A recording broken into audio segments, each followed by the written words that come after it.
Just want to go back on some of the economic messaging. There's been a lot of debate over the technical term of recession, and this somewhat harkens back to earlier economic messaging that you guys had around inflation, where you insisted that it was transitory for months, then it was temporary, and then we've seen it continue to persist. And I'm wondering if you can just take us in a little bit about how you think about economic messaging, particularly as it relates to the recession.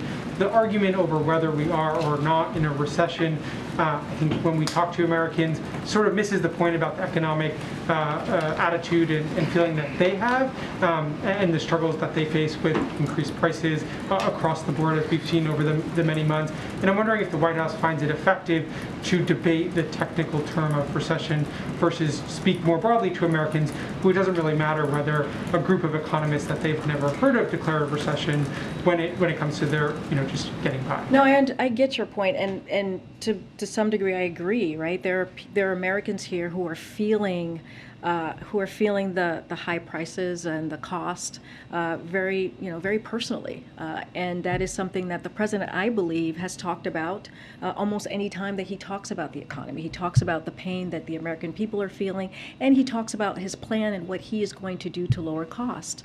That's why we bring up gas prices, because we have seen costs go down. We understand that we need to do more, and we will. We'll continue to do more by asking oil companies to make sure the profit that they're making passed on to the consumer. So we should see more going to the consumer as prices are going down. I was just asked about the reconciliation bill. That is something that is incredibly important as we lower drug prices. And so there is a myriad of ways that we are working on to make sure that we have a plan and that cost is lowered. But as we are being asked about recession, as we're being asked if we are in one or if we're going to one, what we're doing is just laying out the facts. I have a long list of other organizations, other economic groups that have said we are not in a recession, and because of the strong labor market, there's no indicator, or all these different indicators doesn't show that we're headed into a recession. So we're just laying out the facts as we are seeing it, and we're also pointing to NBER, who actually has the textbook definition, and they look at this more broadly, as I've said. But we're going to continue to talk about the American people. We're going to continue to talk about what they're feeling. That's why the chips is so important, as I just mentioned very early on at the top. And so that doesn't end. The president does this every time we have a conversation about the economy or is asked. And just to quickly follow up, you're setting the expectation that we're not headed to a recession, we're not in a recession.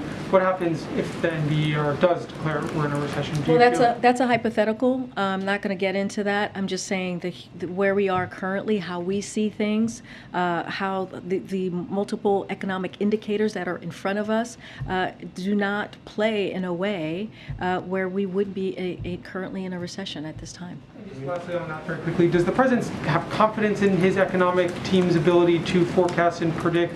Obviously on the inflation, that was something that we heard from the whole host of the same economic officials we're hearing now, that inflation was temporary, it was transitory, it would not persist, and that's been the opposite.